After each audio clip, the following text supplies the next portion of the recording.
ক্ষমা চেয়ে বা দুঃখ প্রকাশ করে আপনার এর প্রায়শ্চিত্ত কিন্তু হবে না। আপনার যে কার্টুনটা আমরা দেখে অভ্যস্ত হয়ে গিয়েছিলাম যে গ্লু লাগানো থাকে এই অমল ধবল আপনার চেয়ার গুলোতে, একবার বসলে আর কেউ উঠতে চান না। মানে এই যে অবস্থাটা, এইটি খুবই দুঃখজনক। এখনো যদি সেলফ রেসপেক্ট বলে কিছু অবশিষ্ট থাকে, অনতিবিলম্বে তার আসলে সবার সামনে ক্ষমা চেয়ে দায়িত্ব ছেড়ে দেওয়া ভালো। ধন্যবাদ। আমাদের শ্রদ্ধেয় কর্নেল হাসিনুর রহমান স্যারের যে বিশ্লেষণ, তার সঙ্গে আমি পরিপূর্ণভাবে একমত পোষণ করছি।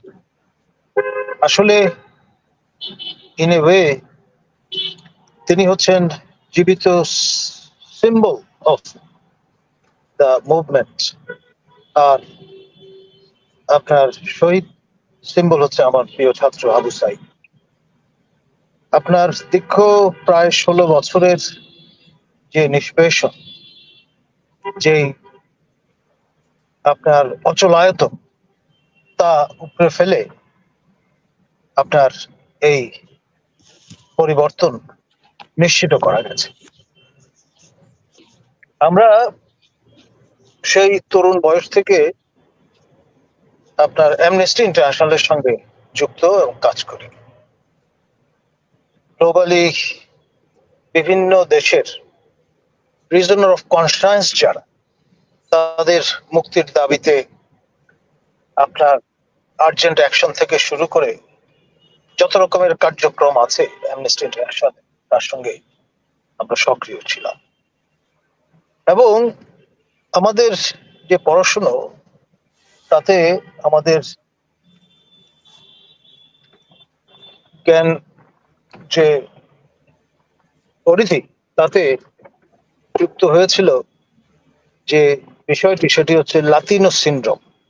এই যে গুম, আপনার রাষ্ট্রের উদ্যোগে, রাষ্ট্রের বিভিন্ন এজেন্সির উদ্যোগে গুম করবার যে ব্যাপারটি, সেইটি লাতিন আমেরিকার একটা বিষয়, অনেক দূরের বিষয়।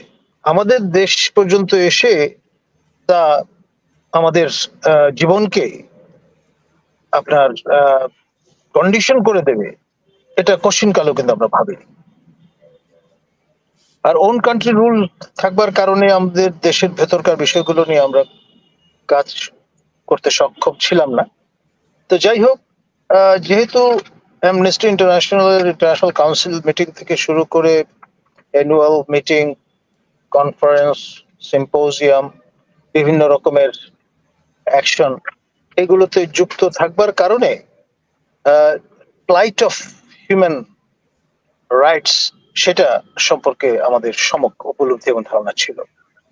আমি যখন ইংল্যান্ডে বার্মিংহামে পড়াশোনা করছিলাম, সেই সময় নেলসন ম্যান্ডেলার বিষয়টা নিয়ে কাজ করতে গিয়ে অ্যামনেস্টির সঙ্গে যুক্ত হয়ে যাই। পরবর্তী বাংলাদেশেও আমরা অ্যামনেস্টির সেকশন রিভাইভ করি এবং একটা পর্যায়ে আবার ডিসব্যান্ডও করে দিই।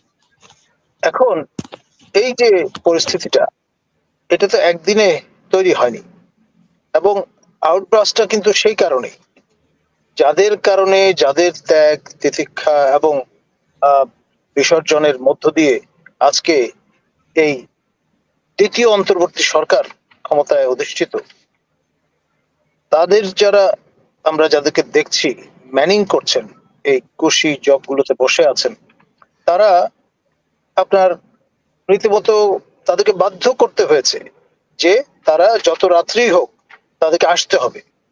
এবং এই যে বাধ্য করাটা, সেটি এমন সব ব্যক্তিবর্গ করেছেন যারা একেবারে টার্গেট অডিয়েন্স, আমি বলবো।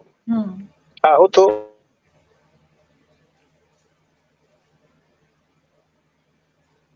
জি, শুনতে পাচ্ছি না আপনাকে। আপনার ঢাকার বাইরে থেকে তাদের আসতে সময় লাগছে। মানে এই যে ব্যাপারটা, ধৈর্যের যে পরীক্ষাটা তারা নিলেন, এই জন্য ডেফিনেটলি আমি মনে করি they should be taken to task. শুধুমাত্র ক্ষমা চেয়ে বা দুঃখ প্রকাশ করে আপনার এর প্রায়শ্চিত্ত কিন্তু হবে না। এবং স্যার মর্মে মর্মে অনুভব করেছেন নিজে তার আত্মজীবনিক যে অভিজ্ঞতা তার মধ্য দিয়ে, ফলে তার সামনে এই বিষয়ে বিস্তৃত আলোচনা করতে যাওয়াটা কতটা সমীচীন হবে সেটা নিয়ে আমি চিন্তিত। ধন্যবাদ। আপনার কি মনে হয় না যে এই উপদেষ্টার কালকেই পদত্যাগ করা উচিত ছিল? আমরা আগে বলতাম যে মন্ত্রীদের লজ্জা নেই, মন্ত্রীরা পদত্যাগ করে না। কিন্তু এখন তো দেখছি যে আমাদের উপদেষ্টাদের কোনো লজ্জা নেই। দেখুন, আপনার যে কার্টুনটা আমরা দেখে অভ্যস্ত হয়ে গিয়েছিলাম যে গ্লু হুম, লাগানো থাকে এই অমল ধবল আপনার চেয়ার গুলোতে, একবার বসলে আর কেউ উঠতে চান না। হুম, মানে এই যে অবস্থাটা, এইটি খুবই দুঃখজনক।